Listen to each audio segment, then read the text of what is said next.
छत्तीसगढ़ में समर्थन मूल्य पर धान खरीदी की मियाद आज खत्म हो गई। हालांकि लक्ष्य से 3 दिन पहले ही 91 लाख मीट्रिक टन से ज्यादा धान की खरीदी की गई। धान की खरीदी बंद किए जाने पर बीजेपी ने सरकार को घेरा है। इसके साथ ही खरीदी की तारीख बढ़ाने की मांग भी की। तो हमने अपने लक्ष्य को प्राप्त कर लिया है। मुझे नहीं लगता कि उसके बाद कोई तिथि बढ़ाई जाएगी। कृषि मंत्री के इस ऐलान के बाद साफ हो गया कि अब छत्तीसगढ़ में किसानों से समर्थन मूल्य पर धान की खरीदी नहीं की जाएगी। सरकार की दलील है कि उसने तय तारीख से 3 दिन पहले ही लक्ष्य से ज्यादा यानी 91 लाख मीट्रिक टन से ज्यादा धान की खरीदी कर ली है। हालांकि कृषि मंत्री ने ये जरूर कहा कि केंद्र से धान का कोटा बढ़ाए जाने पर हम किसानों से अतिरिक्त धान खरीदने पर विचार करेंगे। साथ ही मुख्यमंत्री भूपेश बघेल ने केंद्रीय खाद्य मंत्री पीयूष गोयल को चिट्ठी लिखकर एफसीआई में प्रदेश के चावल का कोटा 24 लाख मीट्रिक टन से बढ़ाकर 40 लाख मीट्रिक टन करने की मांग की है। एफसीआई के द्वारा लेने की जो बात कही है, उसमें अगर केंद्र की सहमति मिल जाती है तो किसानों का जो शेष और पंजीकृत किसानों का जो धान है उसके बारे में विचार किया जा सकता है। तो रकबा भी बढ़ा है, किसान भी बढ़े हैं।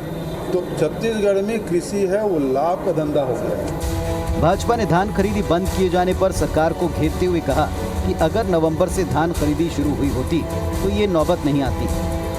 भाजपा ने कहा कि अगर सरकार की नीयत अच्छी है तो वे पंजीकृत किसानों का धान खरीदें।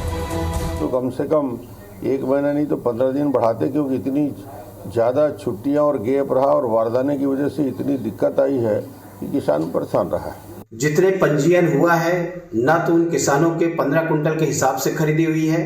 जिन किसानों का बात आई है अभी भी 1 लाख से ऊपर किसान ऐसे हैं जिनके धान की खरीदी नहीं हुई है।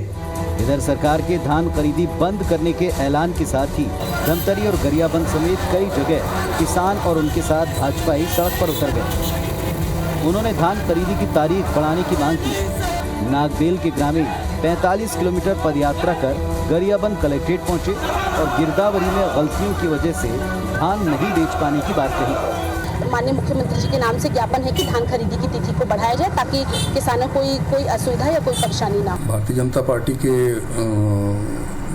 कार्यकर्ताओं के द्वारा विधायक के नेतृत्व में यहाँ पर एक ज्ञापन सौंपा गया है माननीय मुख्यमंत्री महोदय के नाम से कि जो आज धान खरीदी का अंतिम दिन है तो उसको समय सीमा बढ़ाने के लिए उन्होंने आवेदन दिया है। इस समय उम्मीद जगाता कि हम लोगों का धान सही दाम में बिकेगा, लेकिन उम्मीद नहीं है कि आप सही किसान का धान बिकेगा। इनकी मांगे हैं, जैसे 1 ग्राम रहे हैं तो 1 ग्राम में वन अधिकार का पट्टा जो प्राप्त हुआ है उस पे किसान का पंजीयन नहीं हुआ है, ऐसा अभिवेदन तहसीलदार एसडीएम को दिए हैं। फिर भी सकारात्मक पहल नहीं हुआ, ऐसा मुझे अवगत कराए हैं।